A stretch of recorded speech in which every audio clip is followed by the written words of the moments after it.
Very good evening to all. In the last lecture, we have completed chapter number 2, tangible assets. हमने last lecture के अंदर बेटा chapter number 2 complete किया था, tangible assets. Now we are going to start chapter number 3, intangible assets.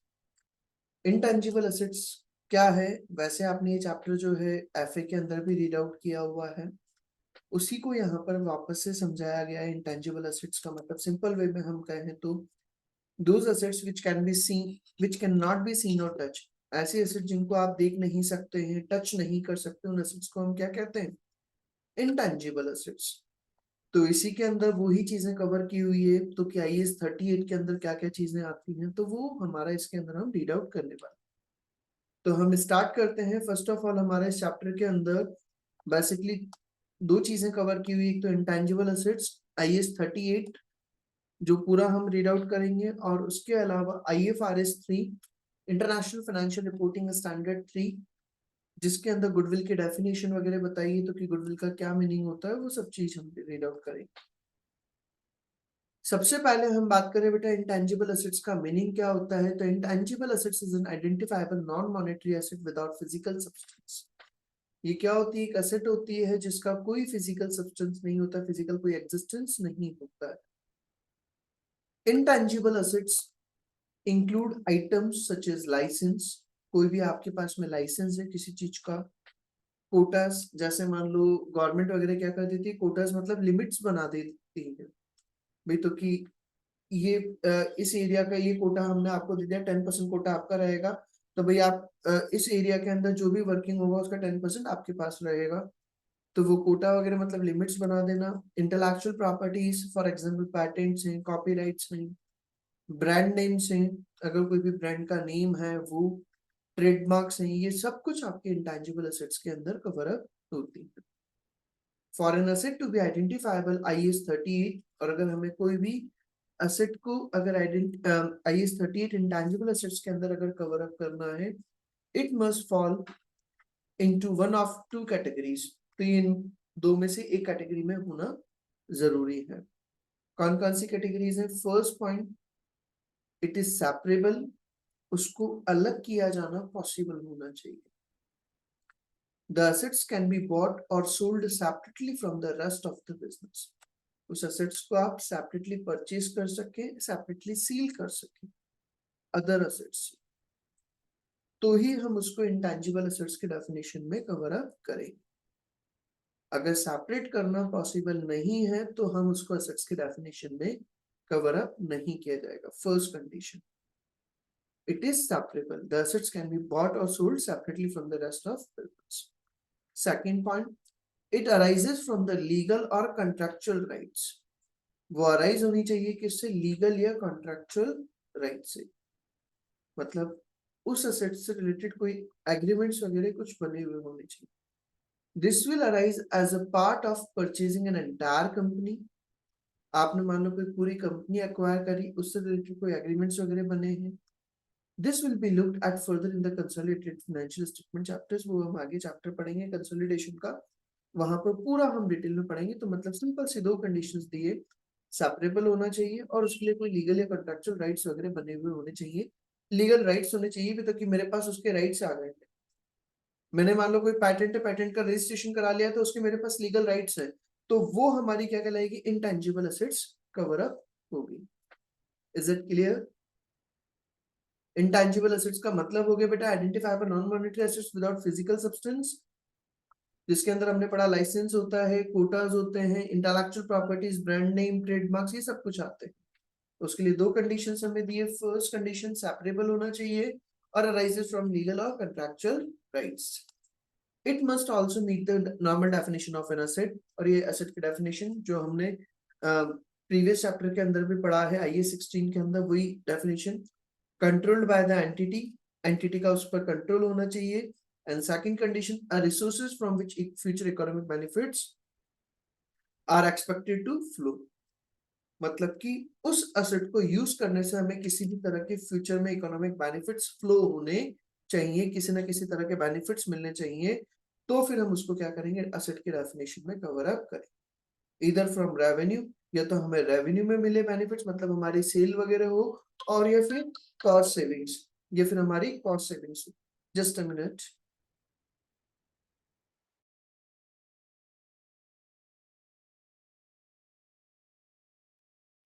Yes बेटा, तो asset की definition क्या होती है सर? नॉर्मल डेफिनेशन जो हमने आईएएस 16 के अंदर भी पढ़ा है वही डेफिनेशन यहाँ पर बताइए। Controlled by the entity as a result of past event. आपने पास्ट में कोई इवेंट किया जिसके कारण आपके पास में कंट्रोलिंग होना चाहिए, मतलब उस एसेट से रिलेटेड आपके पास में कंट्रोलिंग होना चाहिए। और resources from which future economic benefits are expected to flow. आपको उस एसेट को यूज करने से किसी ना किसी तरह के कोई बेनिफिट्स मिलने चाहिए, इधर फ्रॉम रेवेन्यू, या तो सेल्स वगैरह के में मिले। ये जरूरी नहीं है आपको सेल्स के फॉर्म में ही बेनिफिट्स मिले। आपकी अगर कॉस्ट सेविंग होती है, तो भी हम उसको क्या करेंगे, इनटैंजिबल एसेट्स के फॉर्म में लेंगे। भाई आपका मान लो किसी भी तरह का अगर खर्चा कम होता है, आपने कोई ऐसी मशीन्स वगैरह बनाई है या कोई इस तरह का पैटर्न बनाया है जिससे आपकी जो कॉस्ट लगती थी वो कॉस्ट कम हो जाएगी, तो भी हम उसको इंटैंजिबल एसेट्स की डेफिनेशन में कवर अप करें।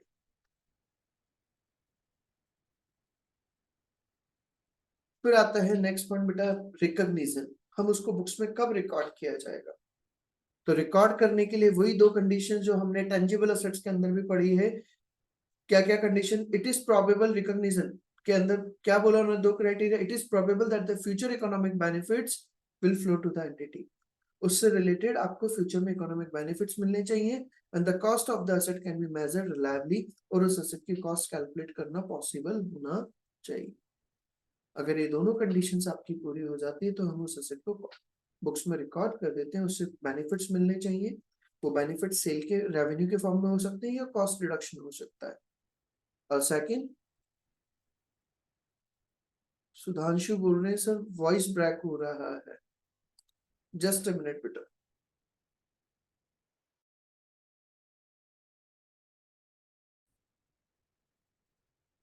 यस, हाँ, तो मैं वापस से बता देता हूँ भाई, हमें कोई भी एसेट्स को बुक्स में रिकॉग्नाइज करना है, मतलब कि रिकॉर्ड करना है। तो रिकॉर्ड करने के लिए दो कंडीशंस दिए। कंडीशंस क्या क्या है? आपको फ्यूचर में कोई भी इकोनॉमिक बेनिफिट्स मिलने चाहिए और उसकी कॉस्ट कैलकुलेट करना पॉसिबल होना चाहिए। और ये दोनों कंडीशंस हमने आईएएस 16 के अंदर भी पढ़ा है, टेंजिबल एसेट्स के अंदर भी। वही सेम कंडीशंस यहाँ पर भी रिपीट किया गया है। अगर ये दोनों कंडीशंस फुलफिल हो जाती है तो हम उस एसेट को कॉस्ट बुक्स में रिकॉर्ड कर दिया जाता है। If this criteria are met then asset should be initially recognise at cost. तो फिर हम उसको कॉस्ट पर रिकॉर्ड कर देंगे। फिर इसी के बाद में दिया है बेटा परचेज इंटेंजिबल एसेट्स। अगर आप किसी के एसेट को इन परचेज करते हैं, फॉर एग्जाम्पल सपोज आपने किसी की गुडविल परचेज करी, किसी का ब्रांड नेम परचेज किया, किसी का पैटेंट परचेज किया, तो फिर हम उसको किस वैल्यू पर रिकॉर्ड करेंगे? तो सिंपल सा है, जिस वैल्यू को हमने पे किया है। मैंने आपका ब्रांड नेम परचेज करा है 10 करोड़ रुपीस में, तो मैं बुक्स में किस वैल्यू पर रिकॉर्ड करूंगा? 10 करोड़ पर। If N intangible asset is purchase separately, अगर आपने कोई भी इंटेंजिबल एसेट है उसको सेपरेटली परचेज करा है, सच एज लाइसेंस है, पैटेंट है, ब्रांड नेम है, then it should initially be recognise at cost. तो उसको हम किस पर रिकॉर्ड करेंगे? स्टार्टिंग में कॉस्ट पर रिकॉर्ड किया जाएगा। यहां तक का पॉइंट क्लियर है बेटा? Yes sir. भाई मैंने क्या क्या बता दिया है फटाफट से मैं एक बार फिर वापस से बता देता हूँ। सबसे पहली चीज तो हमारा, हमने इंटेंजिबल एसेट्स का मीनिंग पढ़ा है। किसमें डिफाइन किया हुआ? आईएएस 38 के अंदर इसको डिफाइन किया हुआ है। इंटेंजिबल एसेट्स का मतलब identify a non monetary assets without physical substance. कोई भी नॉन मॉनेटरी एसेट्स है फिजिकल सब्सटेंस के बिना, तो उसको हम कहते हैं इंटेंजिबल एसेट्स। इंटेंजिबल एसेट्स के अंदर क्या क्या आ जाएंगे? लाइसेंस एंड कोटास वगैरह, कोई भी लाइसेंस है किसी का, कोटा वगैरह मतलब कोई लिमिट्स बना दी जाती है। Intellectual properties, brand name, trademarks, ये सब कुछ आपके उसमें आ जाता है इंटेंजिबल एसेट्स में। इंटेंजिबल एसेट्स के लिए उन्होंने बोला दो कंडीशंस जरूरी है, सेपरेबल होना चाहिए और लीगल या कॉन्ट्रेक्चुअल राइट्स के कारण अराइज होनी चाहिए। एसेट्स के डेफिनेशन में कवर करने के लिए उन्होंने बोला एंटिटी का उस पर कंट्रोल होना चाहिए और उससे रिलेटेड कोई फ्यूचर में इकोनॉमिक बेनिफिट्स अराइज होने चाहिए। आपको उस एसेट को बुक्स में रिकॉग्नाइज करना है, रिकॉर्ड करना है, तो उसके लिए उन्होंने दो कंडीशंस दी है। एक तो फ्यूचर में कोई इकोनॉमिक बेनिफिट्स मिलने चाहिए और उससे रिलेटेड कॉस्ट कैलकुलेट करना पॉसिबल होना चाहिए। फिर हमने इसके बाद में पढ़ा, हम एसेट्स को स्टार्टिंग में किस वैल्यू पर रिकॉर्ड करते हैं? उसकी कॉस्ट पर। अगर आपने कोई इंटेंजिबल एसेट्स को अक्वायर करा है, परचेज करा है, तो परचेज किया है, तो फिर उस सिचुएशन में हम क्या करते हैं, जिस वैल्यू पर हमने परचेज करा है, जो कंसिडरेशन हमने पे किया है, उस वैल्यू पर ही हम उसको बुक्स में रिकॉर्ड करते हैं। यहां तक का पॉइंट सभी को क्लियर है बेटा?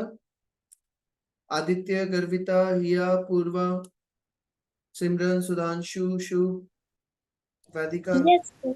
Yes, sir. अब यहाँ उसके बाद में फिर हमारा दिया है मेजरमेंट आफ्टर इनिशियल रिकॉग्निशन। भाई हमने फर्स्ट टाइम रिकॉर्ड कर दिया, उसके बाद में जब हमें रिकॉर्ड करना होता है तो फिर किस वैल्यू पर रिकॉर्ड किया जाए। तो ये चीज आप लोगों ने वहां पर भी पढ़ा था, टैंजिबल एसेट्स के अंदर भी सिर्फ दो तरीके से रिकॉर्ड किया जाता है, या तो कॉस्ट मॉडल पर या फिर रिवैल्यूएशन मॉडल पर। लेकिन IAS 16 जो है बेटा, टेंजिबल एसेट्स के अंदर हम वहां पर दोनों ही मेथड को फॉलो कर सकते हैं, कॉस्ट मॉडल को भी, रिवैल्यूएशन मॉडल को भी। क्योंकि टेंजिबल एसेट्स के लिए एक एक्टिव मार्केट इजीली अवेलेबल होता है, वहां पर उस तरह की एसेट्स अवेलेबल होती है, वहां पर आपके बायर सेलर्स अवेलेबल होते हैं, तो आपको मार्केट की इंफॉर्मेशन पता चल जाती है। बट इनटेंजिबल एसेट्स के केस में रिवैल्यूएशन मॉडल बहुत रेयरली यूज किया जाता है, क्योंकि उसका एक्टिव मार्केट बहुत कम होता है। आज मान लो मेरी कोई कंपनी है, पूमा कंपनी, पूमा कंपनी का कोई ब्रांड है, उस ब्रांड की वैल्यू कितनी चल रही है, तो उसके लिए सिमिलर ब्रांड का, सेम सेगमेंट का, सेम ब्रांड की वैल्यू निकालना, उसके बराबर का मार्केट होना बड़ा मुश्किल होता है। तो इस वजह से रिवैल्यूएशन मॉडल इनटेंजिबल एसेट्स के केस में बहुत रेयरली यूज किया जाता है। In case of intangible assets mostly cost model used. याद रखिएगा, क्वेश्चन पुट अप हो जाता है इंटेंजिबल एसेट्स के केस में। याद रखना बेटा, मोस्टली कॉस्ट मॉडल यूज किया जाता है, क्योंकि रिवैल्यूएशन मॉडल यूज करने के लिए आपको एक्टिव मार्केट, मार्केट की एक्चुअल इंफॉर्मेशन रिक्वायर्ड होती है, जो अवेलेबल नहीं होती है। अगर आपके पास में इजीली इंफॉर्मेशन अवेलेबल है, एक्टिव मार्केट अवेलेबल है, then you can use revaluation model. तो क्या लिखा है बेटा हमारा, measurement after initial recognition, there is a choice between cost model and revaluation model. आपके पास में चॉइस होती है, आप कॉस्ट मॉडल या रिवैल्यूएशन मॉडल दोनों में से कोई भी मॉडल यूज कर सकते हैं। Cost model, the intangible asset should be carried at cost less amortization and any impairment losses। आप अगर इंटेंजिबल एसेट्स के लिए कॉस्ट मॉडल फॉलो करते हैं तो उसमें से कोई भी अमोर्टाइजेशन, सर अमोर्टाइजेशन क्या होता है, हम टेंजिबल एसेट्स के केस में हम क्या करते हैं, डेप्रिसिएशन, और इनटेंजिबल एसेट्स के केस में हम क्या करते हैं, अमोर्टाइजेशन। मीनिंग सेम है, उसकी जो वैल्यू कम होती जाती है उसको हम कहते हैं अमोर्टाइजेशन कर। तो कोई भी अमोर्टाइजेशन या इम्पेयरमेंट लॉसेस वगैरह होते हैं तो उसको माइनस कर दिया जाता है। This model is more commonly used in practice, और यही मॉडल हमारा मोस्टली यूज किया जाता है। Amortization work the same as depreciation. The intangible assets is amortized over the useful life. Intangible assets जो है वो क्या की जाती है, amortize की जाती है over the useful life, with the annual expenses being shown in the statement of P&L each year. और हर साल हम क्या करते जाते हैं, उससे रिलेटेड जो भी एक्सपेंसेस होता है उसको स्टेटमेंट ऑफ P&L में, जैसे हम डेप्रिसिएशन को P&L में शो करते हैं, वैसे ही इनटेंजिबल एसेट्स से रिलेटेड अमोर्टाइजेशन एक्सपेंसेस को P&L में शो कर दिया जाता है। And intangible assets with a finite useful life, और अगर इनटेंजिबल एसेट्स की एक लिमिटेड लाइफ है, फाइनाइट यूजफुल लाइफ मतलब एक फिक्स लाइफ है, 10 इयर्स, 15 इयर्स, 5 इयर्स, तो फिर हम क्या करेंगे, जो अमोर्टाइजेशन किया जाएगा उस अकॉर्डिंगली कर देंगे एसएलएम मेथड से। भाई फॉर एग्जांपल अगर मैं बात करूं, मान लो कोई एसेट है, पेटेंट है, पेटेंट की वैल्यू है 10 लाख, उसकी लाइफ दे रखी है 5 इयर्स, तो 10 लाख अपॉन 5 तो कितना हो जाएगा, 2 लाख। तो हर साल का हम अमोर्टाइजेशन कर देंगे कितना, 2 लाख का, और बुक्स में पीएनएल में शो कर देंगे 2 lakh. Is that clear? Yes, sir. Yes, sir. आगे क्या बोला बेटा हमें, an intangible assets with an indefinite useful life. Indefinite useful life मतलब अनलिमिटेड, कुछ पता नहीं है कब तक चलेगी, कुछ पता नहीं है कब तक चलेगी। गुडविल है, गुडविल की कोई फिक्स लाइफ होती है क्या बेटा, बट 10 ईयर्स है, 15 ईयर्स है, 20 ईयर्स है। तो अगर कोई ऐसी इंटेंजिबल एसेट्स है जिसकी इनडेफिनिट यूजफुल लाइफ है, then should not be amortise, तो उसको हम अमोर्टाइज नहीं करते हैं। Should be tested for impairment annually, बस हमें उसको क्या करना होता है, इम्पेयरमेंट के लिए चेक करना होता है भाई उसकी वैल्यू में कोई चेंजेस आ रहे हैं। And more often if there is an actual indication of possible impairment. Sir ये इम्पेयरमेंट बहुत बार वर्ड आ रहा है, इसका पूरा मैं एक चैप्टर पढ़ाऊंगा इसके बाद में इम्पेयरमेंट पर, तो हम वहां पर पूरा डिटेल में रीड आउट करेंगे। अभी मैं इम्पेयरमेंट पे ज्यादा नहीं जाऊंगा, आप सिंपल सा बस मतलब ये याद रखिए इम्पेयरमेंट का मतलब। अभी मैं फिर बोल रहा हूँ, ज्यादा नहीं डिटेल में हम जाएंगे, कंफ्यूज होगा फालतू।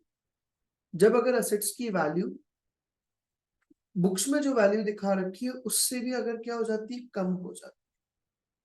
मान लो मैंने असेट्स की वैल्यू बुक में शो कर रखी है 10 लाख, बट मार्केट में वैल्यू रह गई है उसकी 7 लाख।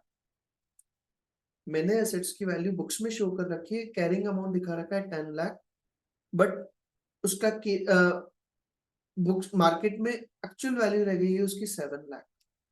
तो 3 लाख रुपए से वैल्यू क्या हो गई, रिड्यूस हो गई है। कैरिंग अमाउंट मैंने क्या दिखा रखा है, ज्यादा दिखा रखा है, तो उस अमाउंट को हम कहते हैं बेटा इम्पेयरमेंट होना।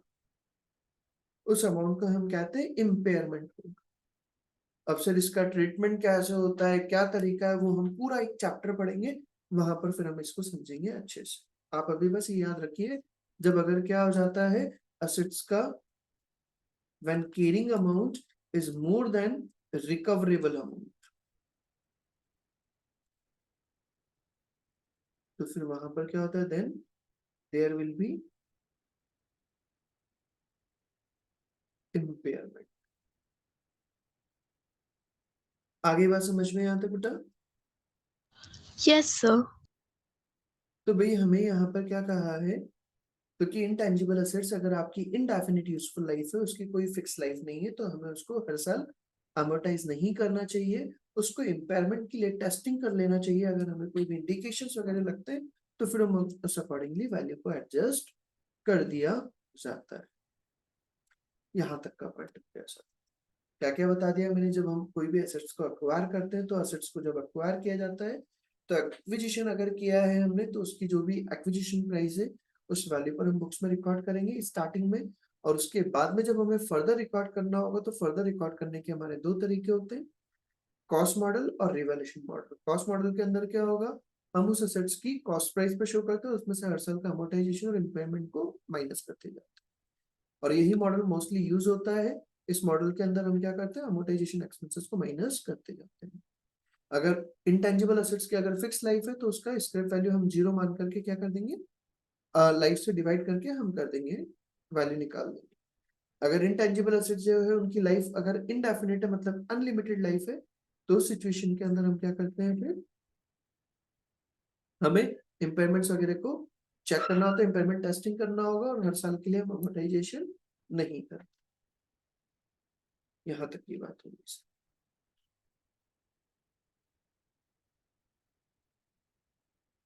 इसी के बाद में फिर दिया है हमारा रिवैल्यूएशन मॉडल। मैंने अभी हाल समझाया sir, revaluation model intangible assets के केस में इतना यूजफुल नहीं होता है, इतना काम का नहीं होता है।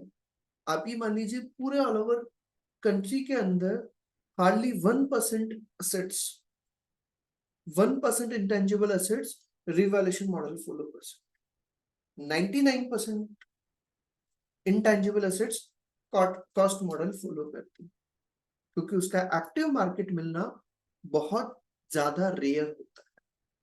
तो देखिए बेटा क्या लिखा हुआ है, ये इतना काम का भी नहीं है, सिर्फ एक बार नॉलेज लेंगे।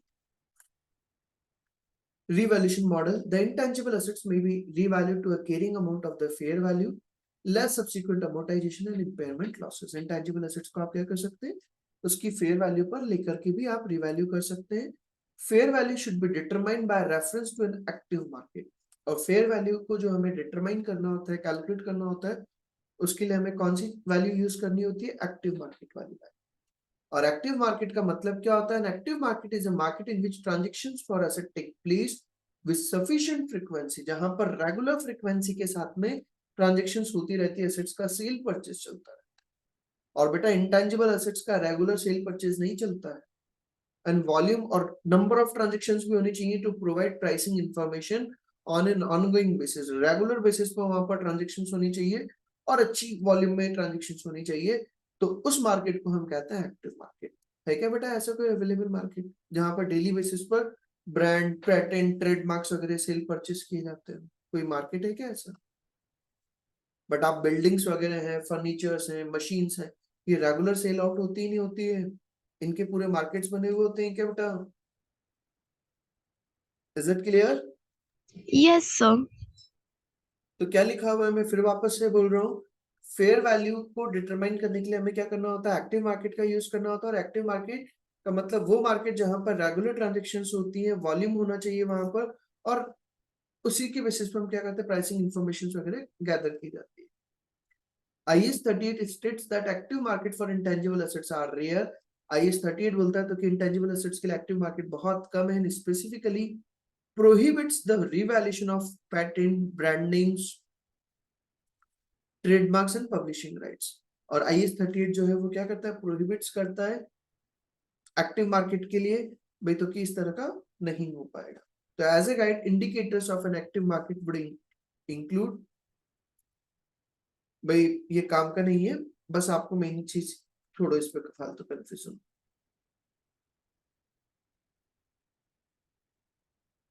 आपका भाई उन्होंने मेन जो बात बोला है बस, तो कि उसके लिए एक्टिव मार्केट अवेलेबल होना चाहिए, जो जनरली अवेलेबल नहीं होता है। एक्टिव मार्केट के लिए आपके मार्केट में इंफॉर्मेशन होनी चाहिए, मार्केट में प्राइसेस अवेलेबल होनी चाहिए, उसी तरह के प्रोडक्ट्स अवेलेबल होने चाहिए, तो पॉसिबल नहीं। यहाँ तक की बात होगी सर। ये हमारा क्या हो गया, इंटेंजिबल एसेट्स का एक पार्ट हो गया। जब हम अगर क्या करते हैं, परचेज की हुई गुडविल एसेट्स होती हैं, इंटेंजिबल एसेट्स होती हैं, तो उसका हम रिकॉर्ड कैसे करें। इसी के बाद में फिर दिया है हमारा इंटरनली जनरेटेड इंटेंजिबल एसेट्स। अगर आपने खुद ने ही अंदर के अंदर ही इंटरनल लेवल पर अगर आपने एसेट्स जनरेट करी हैं, तो उसका बुक्स में कैसे रिकॉर्ड किया जाए। तो बेटा इंटरनल लेवल पर जब अगर कोई एसेट्स को जनरेट किया गया है, तो उसको हम कैपिटलाइज ही नहीं करें, उसको हम कैपिटलाइज नहीं किया जाता है। तो देखिए क्या लिखा हुआ है, generally internally generated intangible assets can not be capitalise as the cost associated with this cannot be identified separately from the cost associated with running the business। आज आपकी खुद की एसेट्स है, आपके पेरेंट्स की जो वैल्यू है बेटा, क्या वो एक दिन में बन गई है क्या? क्या वो एक दिन में बना ली क्या? उन्होंने उसकी वैल्यू निकाल सकते हैं क्या हम, खुद की वैल्यू भी, हमने उसमें कितना एक्सपेंसेस इंकर्ड किया है। तो उसके लिए हमें क्या करना होता है, वो चीज कैलकुलेट करना पॉसिबल नहीं होता है। तो हमारी जो सेल्फ जनरेटेड गुडविल होती है, जो इंटरनल लेवल पे हमने जनरेट करी है एसेट्स, उसको हम बुक्स में रिकॉर्ड मतलब कैपिटलाइज नहीं किया जाता, उसको एसेट्स नहीं मानते। The following internally generated items में नेवर बी रिकॉग्नाइज, इनको कभी भी रिकॉर्ड नहीं किया जाएगा। कौन कौन से, गुडविल, ब्रांड, समझ गया, मैस्टर्ड्स। अच्छा मैस्टर्ड्स क्या होते हैं बेटा, एनीवन नोस मैस्टर्ड्स?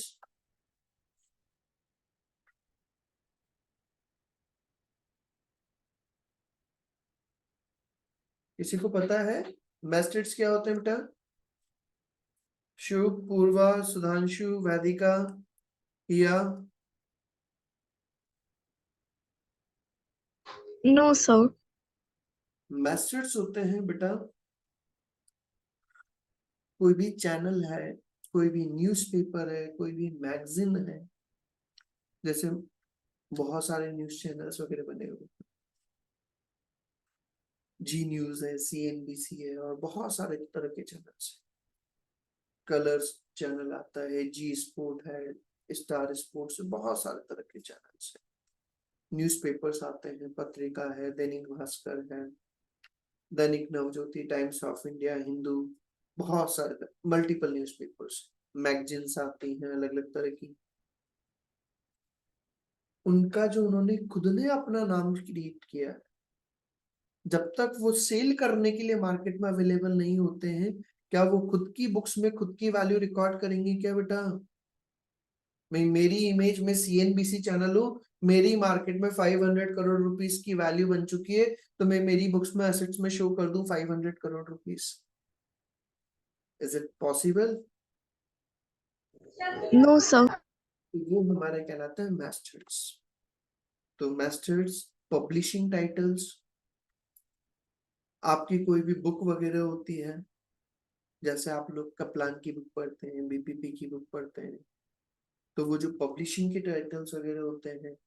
कस्टमर्स लिस्ट, आपके कस्टमर्स, आपके पास में 2 करोड़ कस्टमर्स हैं। आज जैसे मैं बात करूं SBI बैंक के पास में 5 करोड़ प्लस कस्टमर्स हैं right now, 5 crore plus customers है। तो वो जो कस्टमर्स का इतना बड़ा कस्टमर्स का जो डाटा बेस है वो भी एक तरह से है तो उनकी एसेट या नहीं बेटा?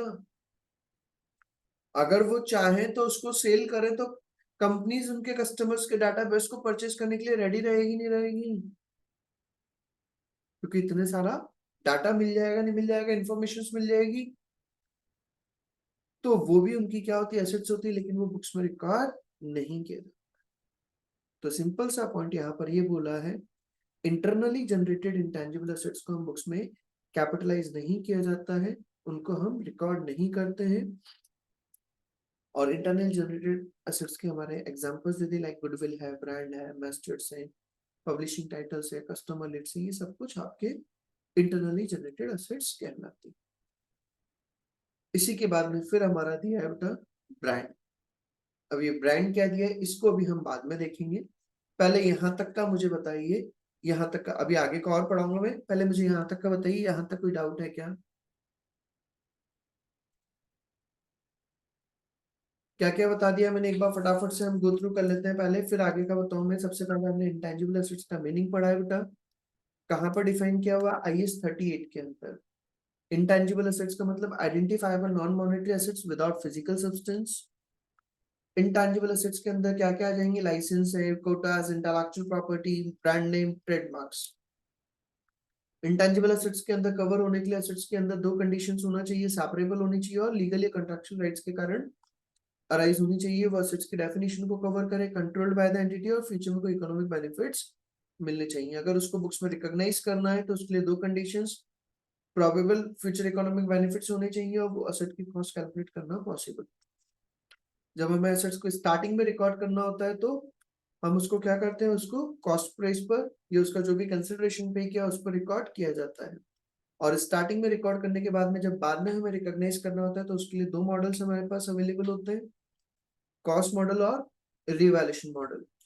कॉस्ट मॉडल के अंदर हम असेट्स को उसकी कॉस्ट प्राइस पर शो करते हैं, उसमें से इंपेयरमेंट लॉसेस या फिर कोई भी अगर अमोर्टाइजेशन होता है तो माइनस करते जाते हैं, और यही मॉडल हमारा मोस्टली यूज किया जाता है। अगर असेट्स की फाइनाइट यूजफुल लाइफ मतलब फिक्स लाइफ है तो हम नंबर ऑफ ईयर से डिवाइड करके अमोर्टाइजेशन निकाल देंगे, और अगर इनफाइनाइट लाइफ है तो फिर अमोर्टाइजेशन नहीं किया जाता है, हर साल एक बार इंपेयरमेंट टेस्टिंग कर लिया जाता है, अगर होगा तो फिर हम अकॉर्डिंगली एडजस्ट कर देते हैं। फिर इसके बाद में पढ़ा हमने revaluation model. Revaluation model follow करने के लिए हमें क्या चाहिए होती है, उसकी फेयर वैल्यू, और फेयर वैल्यू कैलकुलेट करने के लिए हमें क्या चाहिए, एक्टिव मार्केट रिक्वायर्ड होता है। एक्टिव मार्केट मतलब जहां पर number of transaction with sufficient, ये रेगुलर फ्रीक्वेंसी के साथ में अगर नंबर ऑफ ट्रांजेक्शन होती है रेगुलर बेसिस पर तो उसको हम कहते हैं एक्टिव मार्केट, और एक्टिव मार्केट होगा तो ही हम उसको रिवैल्यूएशन मॉडल फॉलो कर सकते हैं, अदरवाइज नहीं कर सकते। इसके बाद में फिर हमने पढ़ा इंटरनली जनरेटेड इंटेंजिबल एसेट्स। अगर आपने कोई एसेट्स वगैरह जो अंदर के अंदर ही अगर आपने जनरेट करी है तो उसको हम कैपिटलाइज नहीं किया जाता, उसको हम कहाँ पे शो करते हैं, record in the statement of P&L as the incurred, जो जैसे इनकर्ड होती है। फॉलोइंग इंटरनली जनरेटेड एसेट्स में नेवर भी रिकॉग्नाइज, इनको हम कभी रिकॉर्ड नहीं करेंगे, लाइक गुडविल है, ब्रांड है, मैस्टर्स है, पब्लिशिंग टाइटल्स, कस्टमर लिस्ट, जो आपने खुद ने बनाए उनको रिकॉर्ड नहीं किया जाए। यहां तक के टॉपिक में किसी भी तरह का कोई डाउट हो बोलिए बेटा।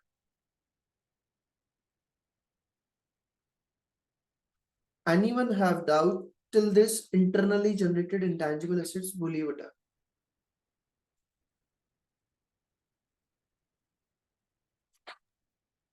नहीं है, चलिए इसी के बाद में फिर हम आगे आते हैं। ये अभी मैं ब्रांड का पॉइंट बाद में रीड आउट कराऊंगा।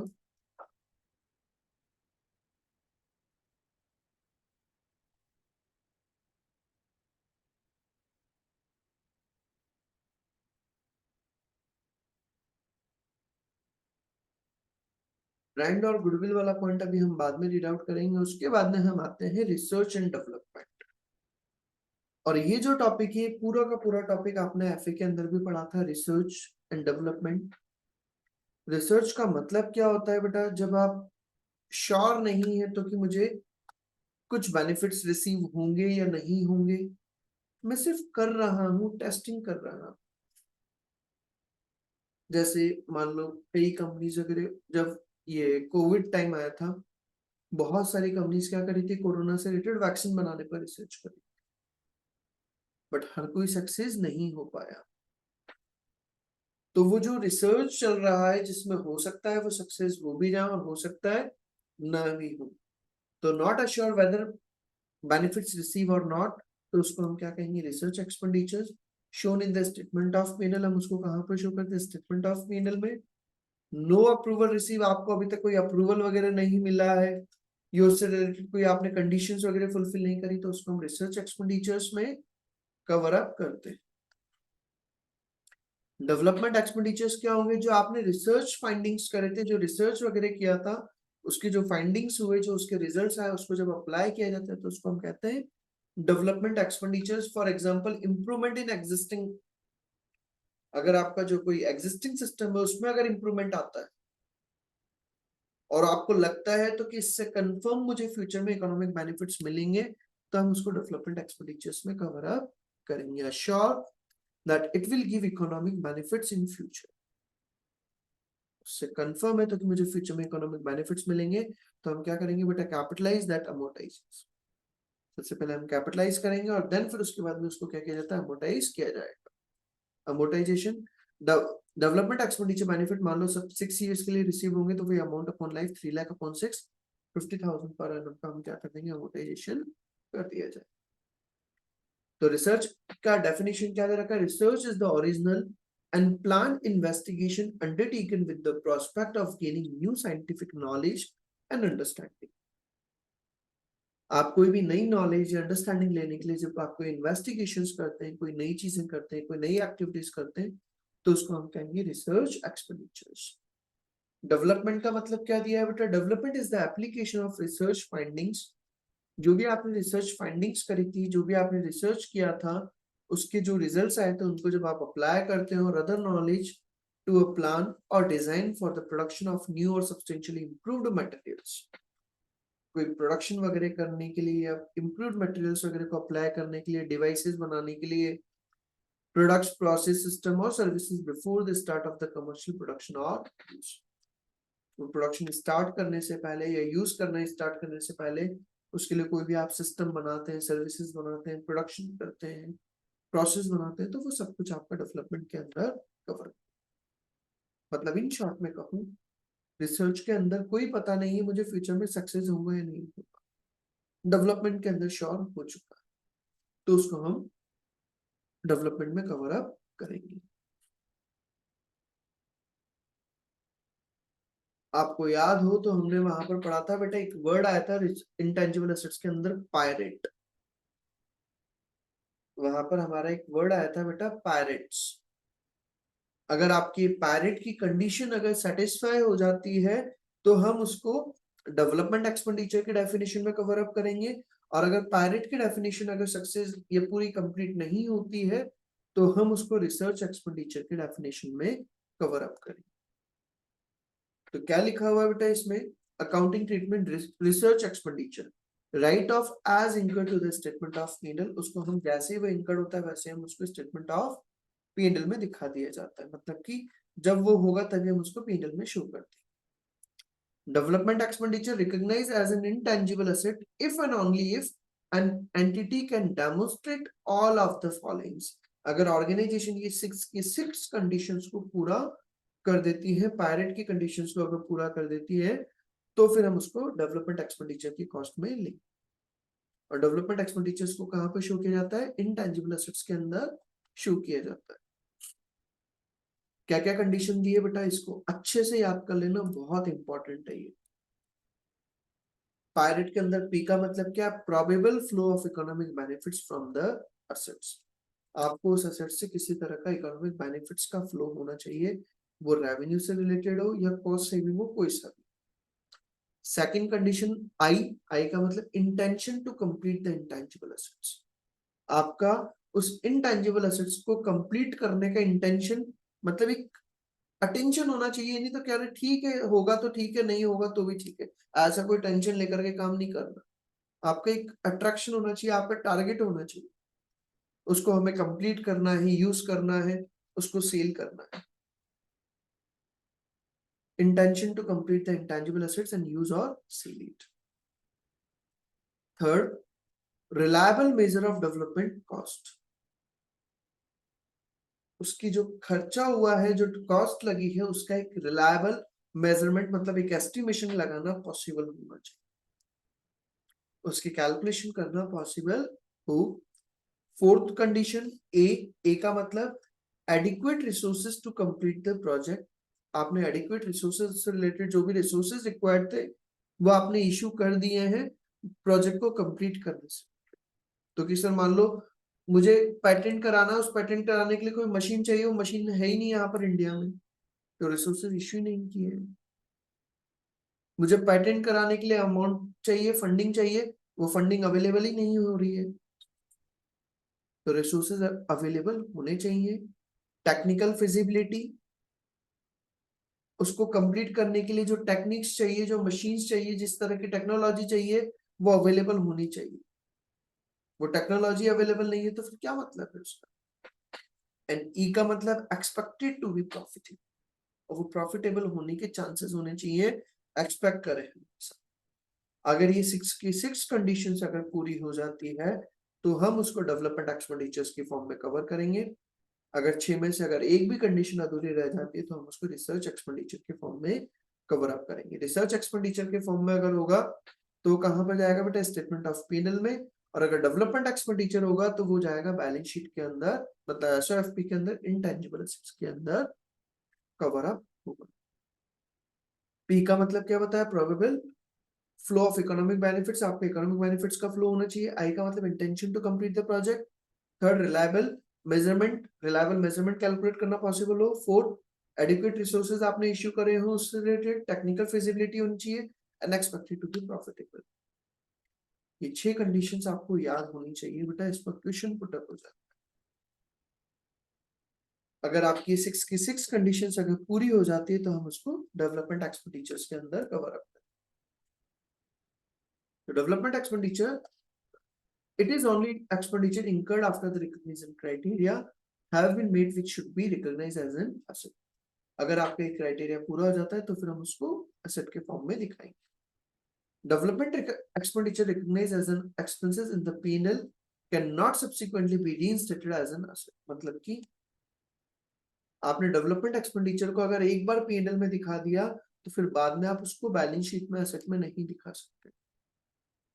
ये नहीं भाई तो कि एक साल तो हमने P&L में दिखा दिया, एक साल एसेट में दिखा दिया, फिर एक साल P&L में, ऐसा। If an item of plant is used in the development process, अगर आपने कोई प्लांट वगैरह, कोई मशीन वगैरह यूज करी डेवलपमेंट प्रोसेस में, तो उससे रिलेटेड जो डेप्रिसिएशन वगैरह लगा है, जो एक्सपेंसेस हुए हैं, वो भी आपका डेवलपमेंट कॉस्ट के अंदर इंक्लूड कर दिया जाएगा। Then the depreciation on the plant is added to the development cost in intangible assets during the period that the project meets the development criteria. मतलब कि सिंपल सा है, अगर आपने कोई इंटेंजिबल एसेट्स का आप क्रिएशन कर रहे थे, उससे रिलेटेड उस टाइम पर आपने कोई स्पेशली उसी पर्पस के लिए कोई एसेट्स वगैरह मंगाई थी, कोई एसेट्स को यूज किया, तो उसका जो डेप्रिसिएशन लगा है वो भी आपका डेवलपमेंट कॉस्ट में इंक्लूड कर दिया जाए।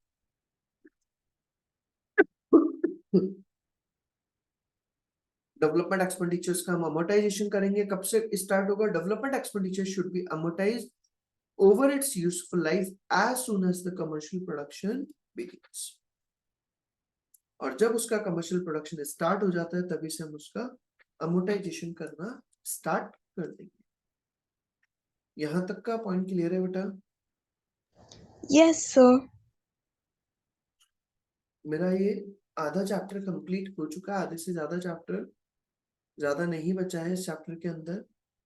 आज का पहला आप यहाँ तक का इसका थ्योरी पार्ट को कवर अप कर लीजिए, कल वाले लेक्चर में मैं चैप्टर फिनिश करा। तो आज का मैंने जो आपको एक तो रिसर्च एंड डेवलपमेंट एक्सपेंडिचर्स का जो डेफिनेशन रीड आउट कराया है, वो डेफिनेशन याद होनी चाहिए। उसके जो 6 पॉइंट्स मैंने बताए हैं पायरेट का, वो पायरेट का पूरा मीनिंग क्लियर होना चाहिए आपको। देन आफ्टर इसके बाद में हमने आगे जो पढ़ा इंटेंजिबल एसेट्स, उसकी डेफिनेशन, कब उसको रिकॉग्नाइज किया जाता है, अगर इंटरनल लेवल पर होगी तो कब रिकॉर्ड किया जाता है, और परचेज किया होगा तो कब रिकॉर्ड किया जाता है, वो चीजें आपको लर्न करना है। रिमेनिंग पोर्शन हम इसका आगे का कल करते हैं, क्योंकि आज फिर अदरवाइज ज्यादा हो जाएगा। तो इसका टेस्ट अंडरस्टैंडिंग नंबर 1 कल कराता हूँ मैं। कल 2-3 हम क्वेश्चंस कंप्लीट कर देंगे, ज्यादा नहीं बच रहा है इसमें। 1-2 टोटल और कितना है, बस ये टेस्ट अंडरस्टैंडिंग नंबर 3 पर चैप्टर फिनिश हो जाएगा। ठीक है बेटा। Yes, sir. और जिसने अगर प्रीवियस चैप्टर का अगर कोई भी टॉपिक अगर रिमेनिंग रह गया है, तो आप एकता मैम से रिकॉर्डिंग लेकर के उसको कवर कर लेना बेटा। Yes, sir. बाकी काम कल करते हैं सेम टाइम पर। Okay, thank you everyone. Thank you, sir. Thank you, sir. Bye. Bye बेटा।